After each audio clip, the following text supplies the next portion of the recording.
ഈ പൗരത്വ നിയമ പ്രശ്നം ഈ തെരഞ്ഞെടുപ്പിൽ രാഷ്ട്രീയ നേട്ടത്തിന് വേണ്ടിയിട്ട് ദുരുപയോഗം ചെയ്യാണ് മുഖ്യമന്ത്രി പിണറായി വിജയൻ ചെയ്യുന്നത്. ഞങ്ങൾക്ക് മുഖ്യമന്ത്രി പിണറായി വിജയൻ്റെ സർട്ടിഫിക്കറ്റ് ഒന്നും വേണ്ട. അദ്ദേഹം മുഖ്യമന്ത്രി സ്ഥാനത്ത് ഇരുന്നുകൊണ്ട് പൊതുയോഗങ്ങളിൽ പച്ചക്കള്ളം പറയുകയാണ്. നട്ടാൽ കുറിക്കാത്ത നുണയാണ് പറയുന്നതെന്ന് ഞാൻ നേരത്തെ പറഞ്ഞു. രാഹുൽ ഗാന്ധി പാർലമെൻറ്റിൽ പോയില്ല എന്ന് പറയുന്നത്. രാഹുൽ ഗാന്ധി പാർലമെൻറ്റിൽ പോയി പൗരത്വ നിയമത്തിനെതിരായി വോട്ട് ചെയ്തതിൻ്റെ രേഖകൾ ഞങ്ങൾ ഹാജരാക്കി ഇല്ലേ, പാർലമെൻറ്റിലെ ഡോക്യുമെൻറ്റ്സ്. പാർലമെൻറ്റിൽ കോൺഗ്രസ് എം പിമാർ സംസാരിച്ചില്ല എന്ന് പറഞ്ഞു. കേരളത്തിലെ UDF എം പിമാർ തന്നെ പ്രസംഗിച്ചതിൻ്റെ പ്രസംഗം ഞാൻ മുഖ്യമന്ത്രിയുടെ അക്കൗണ്ടിലേക്ക് അയച്ചു കൊടുത്തു. പാർലമെൻറ്റിലെ പ്രസംഗം രാജ്യസഭാ ടി വിയിലും ലോക്സഭാ ടി വിയിലും ഒക്കെ ഉണ്ട്. പൗരത്വ നിയമത്തിനെതിരായിട്ട് ഡോക്ടർ ശശി തരൂരും NK പ്രേമചന്ദ്രനും ET മുഹമ്മദ് ബഷീറൊക്കെ സംസാരിച്ച പ്രസംഗങ്ങൾ. ഈ ഒരു മുഖ്യമന്ത്രിക്ക് ആ സ്ഥാനത്ത് ഇരുന്നുകൊണ്ട് ഇതുപോലെ നുണ പറയാൻ പറ്റുമോ? ഇത് മുസ്ലിം വോട്ട് കിട്ടുന്നതിന് വേണ്ടി മാത്രം. ഞാൻ ഇതുവരെ പറഞ്ഞിട്ടില്ല. ഈ പൗരത്വ നിയമ പ്രശ്നത്തെ ദുരുപയോഗം ചെയ്യാണ്. എല്ലാവരും മനസ്സിലാക്കേണ്ട ഒരു കാര്യം, ഒരു ആത്മാർത്ഥതയും ഇല്ലാത്ത ആളാണ് പിണറായി വിജയൻ. 2019 നടന്ന പ്രക്ഷോഭണത്തിൽ 835 കേസെടുത്തിട്ട് 69 കേസ് മാത്രം പിൻവലിച്ച ആളാണ്. ഈ നാടിന് ഉറപ്പ് കൊടുത്താണ് എല്ലാ കേസും പിൻവലിക്കുമെന്ന്. എന്നിട്ട് ഒരു കേസ് ആകെ 69 കേസ് മാത്രം പിൻവലിച്ച് ബാക്കിയുള്ള കേസുകൾ പിൻവലിക്കാതെ BJPയെ സന്തോഷിപ്പിച്ച ആളാണ്. അദ്ദേഹത്തിന് ഒറ്റ പ്രശ്നമുള്ളൂ, ഈ പാർലമെൻറ്റ് തെരഞ്ഞെടുപ്പിൽ കേരളത്തിലെ അജണ്ട പൗരത്വ നിയമപ്രശ്നം മാത്രമാകണം. മുസ്ലിം വോട്ട് കിട്ടാൻ വേണ്ടിയിട്ട് അതിനെ ദുരുപയോഗം ചെയ്യണം.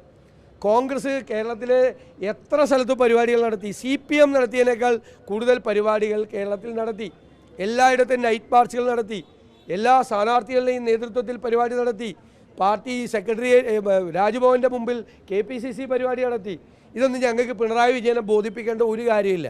അപ്പോൾ ഞാൻ പറയുന്നത്, ഇതുപോലെ ഗൗരവതരമായി വർഗീയ ധ്രുവീകരണത്തിന് വേണ്ടി BJP കൊണ്ടുവന്ന ഒരു ചട്ടം അത് രാഷ്ട്രീയ ലാഭത്തിന് വേണ്ടി പിണറായി ഉപയോഗിക്കുകയാണ്. അപ്പോൾ BJPയുടെ ലക്ഷ്യവും പിണറായി വിജയൻ്റെ ലക്ഷ്യവും ഒന്ന് തന്നെയാണ്, വോട്ട് കിട്ടുക അതിൻ്റെ അകത്തുനിന്ന്. അതാണ് ഞങ്ങൾ പൗരത്വ നിയമത്തെ വോട്ട് കിട്ടാൻ വേണ്ടിയിട്ടുള്ള ആയുധമാക്കി മാറ്റില്ല. രാഹുൽ ഗാന്ധി ഭാരത് ജോഡോ യാത്രയിൽ പ്രസംഗിച്ചില്ലെന്ന് പറയണത്. എന്നാൽ CPMകാരെ ആരെങ്കിലും പങ്കെടുത്തിട്ടുണ്ടായിരുന്നോ ഭാരത് ജോഡോ യാത്രയിൽ രാഹുൽ ഗാന്ധിയുടെ പ്രസംഗം കേൾക്കാൻ? രാഹുൽ ഗാന്ധിയുടെ ഈ CAAക്കെതിരായിട്ടുള്ള എത്ര പ്രസംഗങ്ങളാണ് ദേശീയ മാധ്യമങ്ങൾ റിപ്പോർട്ട് ചെയ്തത്? മുഖ്യമന്ത്രി ദേശാഭിമാനി മാത്രം വായിക്കുന്നതുകൊണ്ടാണ് ഇതൊന്നും അറിയാത്തത്. സത്യത്തിൽ മനസ്സിലായില്ലേ? അല്ല, BJPക്ക് ഒരു സ്ഥാനാർത്ഥിയെ നിർത്തുന്നതിൽ എന്താ, അത് അവരുടെ സംസ്ഥാന പ്രസിഡന്റാണ് സുരേന്ദ്രൻ. അദ്ദേഹം അവിടെ പോയി മത്സരിക്കട്ടെ, അദ്ദേഹത്തിൻ്റെ വിധി അതാണ്, അവിടെ പോയി മത്സരിക്കാൻ.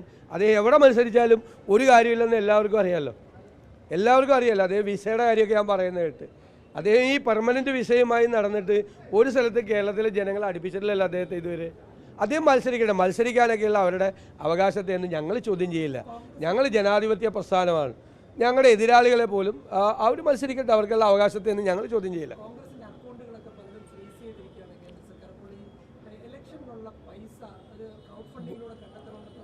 വളരെ കടുത്ത സാമ്പത്തിക പ്രതിസന്ധിയിലൂടെയാണ് കോൺഗ്രസ് രാജ്യത്ത് എല്ലായിടത്തും മുന്നോട്ട് പോകുന്നത്. രാഹുൽ ഗാന്ധി പറഞ്ഞതുപോലെ ഒരു ഫ്ലൈറ്റ് ടിക്കറ്റിന് കാശെടുക്കാൻ പോയിട്ട് ട്രെയിൻ ടിക്കറ്റിന് കാശെടുക്കാനുള്ള പണം കയ്യിലില്ല. ഈ രാജ്യത്ത് ഒരിക്കലും നടക്കാത്ത രീതിയിൽ, ലോകത്ത് ഒരിക്കലും നടക്കാത്ത രീതിയിൽ ഏറ്റവും പ്രധാനപ്പെട്ട പ്രതിപക്ഷ രാഷ്ട്രീയ പാർട്ടിയുടെ അക്കൗണ്ട് മരവിപ്പിച്ച ഫാസിസ്റ്റ് ഭരണകൂടമാണ് ഇന്ത്യ ഭരിക്കുന്നത്. ഇതെല്ലാം ജനങ്ങൾക്കറിയാം. അവർ സഹായിക്കും, അവർ വോട്ട് ചെയ്ത് ഞങ്ങളെ സഹായിക്കും, അവർ സാമ്പത്തിക സഹായം നൽകിയും ഞങ്ങളെ സഹായിക്കും. ക്രൗഡ് ഫണ്ടിങ് വേണ്ട ഒരു സാഹചര്യം വന്നാൽ ഞങ്ങളത് ക്രൗഡ് ഫണ്ടിങ് നടത്തും. ഇപ്പോൾ തന്നെ ഞങ്ങളുടെ ആളുകൾ വീടുകൾ കയറുമ്പോൾ ആളുകൾ പണം തരാൻ തയ്യാറാണ്.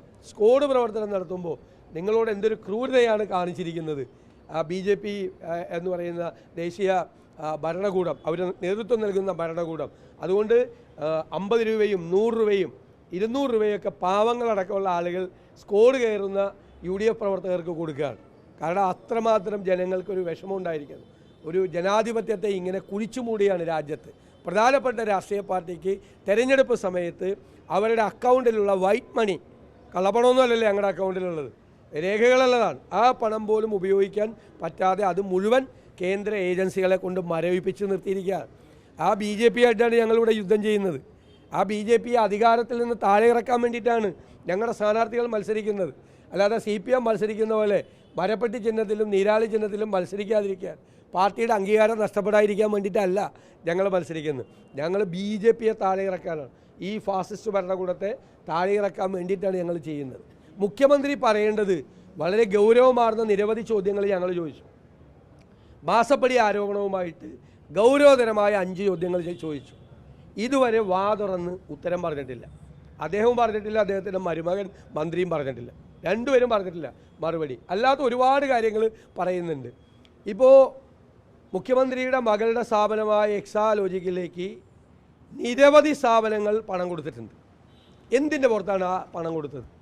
എന്ത് ഫേവറാണ്, എന്ത് ആനുകൂല്യമാണ് ആ സ്ഥാപനങ്ങൾക്ക് ഈ സംസ്ഥാനത്തെ ഭരണകൂടം ചെയ്തു കൊടുത്തത്?